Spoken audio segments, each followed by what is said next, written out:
Good morning mga kasulid. Siyempre maraming salamat kasi muni na po tayo mga kasulid.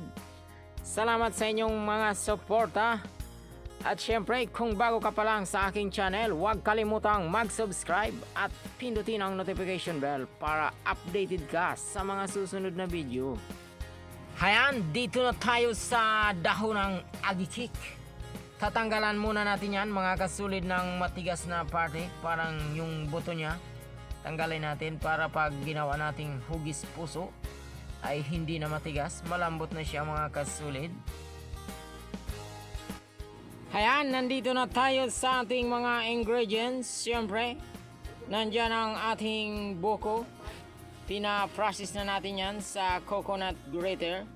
Siyempre ang buko natin ay yung medyo matigas na po mga kasulid. Ang tawag niyan sa amin ay locaron.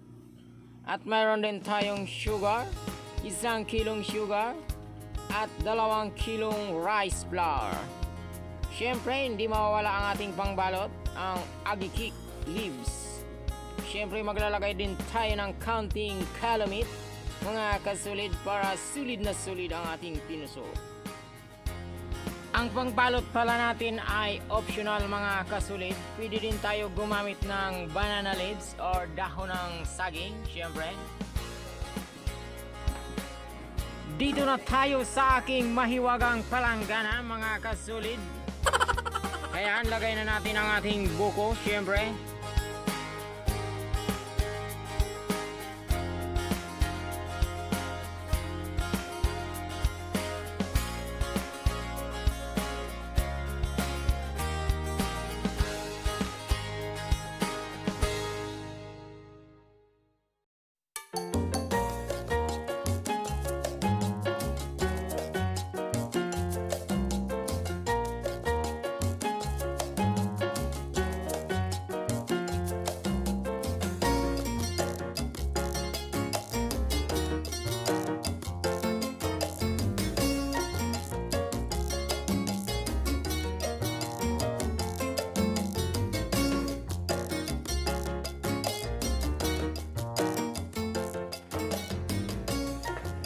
Sunod nating ilagay ang ating rice flour.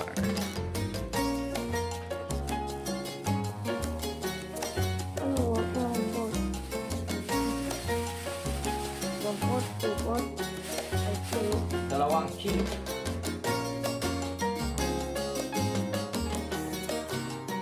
Ayan, maglalagay na tayo mga kasulid ng tubig. Siyempre, dapat konti-konti lang. Baka masobrahan, mahirap na. Ang paglagay nito ng tubig ay konti muna.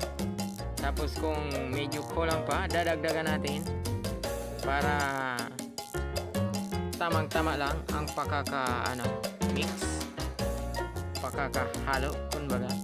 Yan, kulang pa yung ating tubig kaya dinagdagan natin. Ganito lang mga kasulid, mix lang bago magdagdag ng tubig. Pag kulang pa, syempre dadagdagan natin. Yan.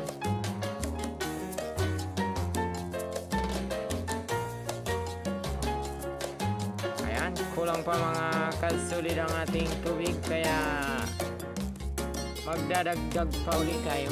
Kuha muna tayo ng tubig.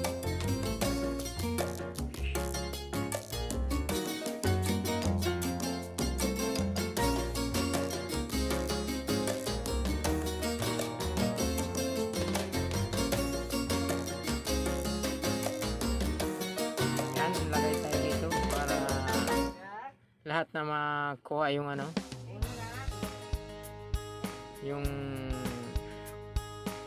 lahat na malagyan ng tubig at ma-mix na at matunaw yung ating sugar.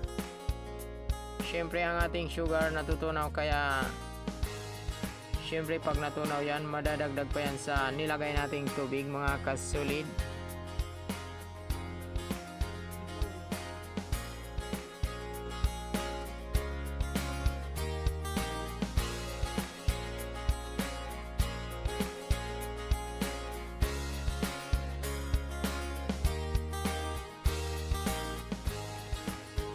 Ayan, magdadagdag pa ulit tayo kasi medyo kulang pa talaga ang ating tubig para mas sulit na sulit ang ating pagkakamix. Ayan, nagdagdag pa tayo. Siguro naman tamang-tama na to. Ayan, mix lang ng ganito mga kasulid. Yan, ganyan lang mga kasulid lang pagkakamix. Mix lang para lahat ay makahalo yung ating asukal at buko, syempre sa ating rice flour. At mamaya-maya ay babalutin natin yan sa dahon ng agikik.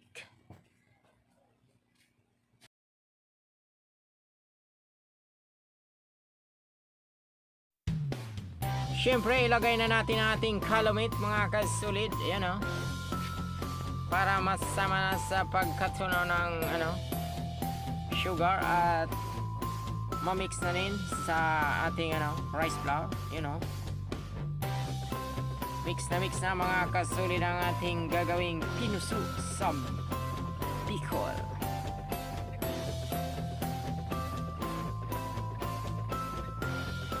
Ayan, ganito na mga kasulit ang itsura pag tamang-tama na ang pagkakamix. Pwede na natin yan balutin mga kasulid.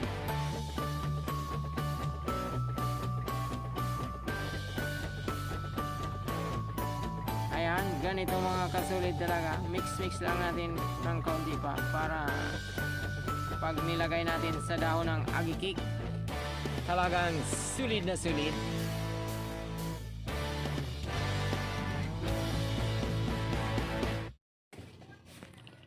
Ayan mga kasulid, pupunasan muna natin ang dahon ng agikik para malinis na malinis.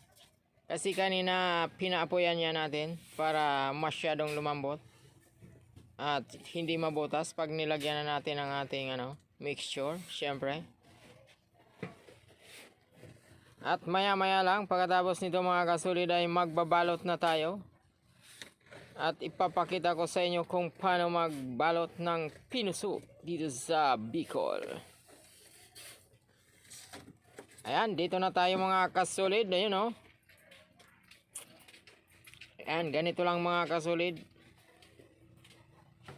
Iikutin lang natin. At syempre, hihimas-himasin. Ayan. Ganyan lang mga kasulid o.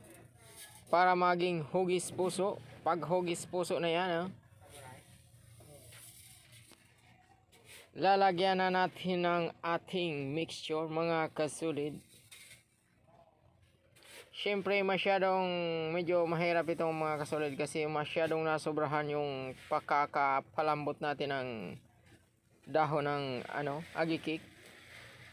Ito ang pinili ko instead na dahon ng saging kasi ito ang mayroon kami dito sa aming lugar. Yan, lagay na natin ang ating mixture. Siyempre, kaunti lang muna para dire-diretso hanggang dulo.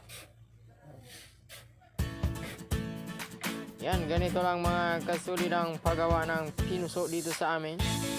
Simpleng-simple pero napakasarap. Masyuraman talaga ang pinuso sa bicol.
Ayan, lutuin na muna natin mga kasulid ang 31 pieces na naunang nagawa ko. Siyempre, dito tayo sa ating mahiwagang kaldero.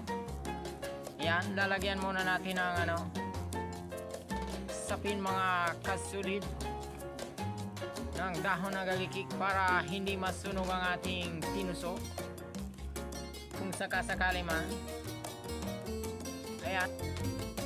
Ayan, maglalagay tayo ng tubig pag puno na to mga kasulid, syempre para maluto at hindi masunog yung ilalim. At maghahantay na lang tayo ng 10 to 15 minutes para tingnan kung luto na ang ating pinuso. Syempre, amoy pa lang masarap na pag ating binuksan.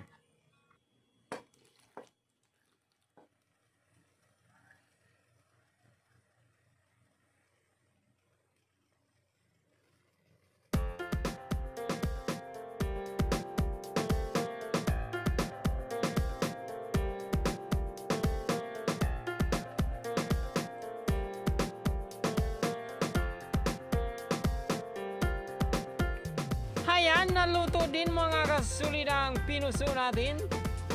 Siyempre, amoy pa lang, napakasarap na. Oh my God!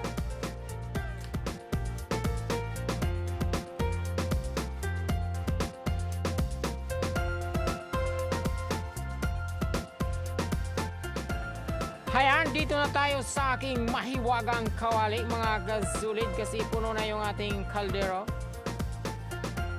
Gunggong! Barinig kita sa mukha eh! Ayan, sana magkasya dito mga kasulid sa aking mahiwagang kawali ang natitirang pinuso kasi wala na akong malagyan. Kaunti lang ang gamit ko dito mga kasulid.